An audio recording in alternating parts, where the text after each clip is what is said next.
A couple of days ago, I listened to Thor, the guy behind Pirate Software, interview Tomas Sala, the developer of Bulkwark, Falconeer Chronicles, a newly released indie single-player open-world base builder. It was a great interview, and it convinced me to give the game a go.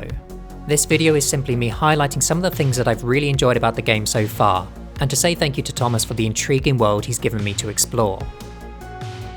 If you want to find out more about the game itself rather than just my experiences of it, I've provided in the description below a link to the Pirate Software interview. I've also linked to a video by the YouTuber Brothers, which I think gives a really helpful and balanced overview of the game. I love the bleak aesthetic of the world, juxtaposed against the warmth and sturdiness of the bases you create, like a colony of limpets clinging defiantly to rock surfaces notwithstanding the incredible force of the ocean crashing all around them. While the world is post-calamity, it retains an air of optimism, and therefore avoids being an emotionally draining place to exist in. This supports the intention of the game being a space for playing and creation, rather than to be endured. I really enjoy the drama of my connection as the player to the game world. While building out your settlements, your perspective is fixed to one building at a time, and you can jump from structure to structure to move around your base as needed. The other way to traverse your settlements and the world at large is via your airship, which you can switch to seamlessly by pressing the spacebar.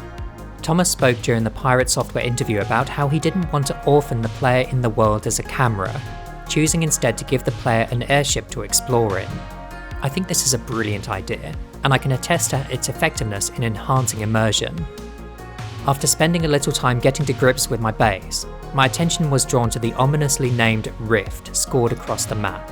I decided to check it out and set off across the ocean. Again, that juxtaposition of feeling safely ensconced within my airship, but it being a small blip amidst the bleak wide world, gave me a heady mix of feeling safe and secure, but tinged with unease and fearfulness. These feelings were multiplied 100 times when I actually flew over the rift, which was an awesome sight to behold.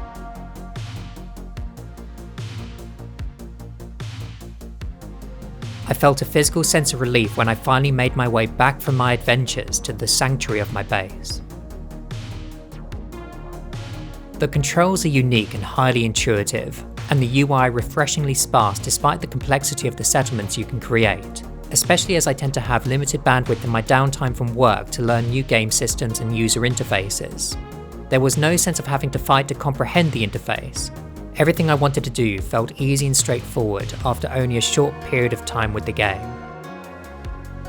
The world and its environment is intriguing.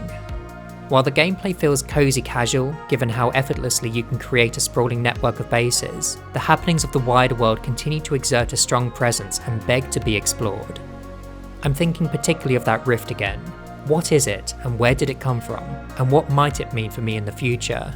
There is also an egotistical part of me that wants to try and extend my holdings so that they leer over its edge, driven by the insatiable urge humans have to conquer the seemingly inexorable forces of nature before commoditizing them with a selfie spot and a gift shop.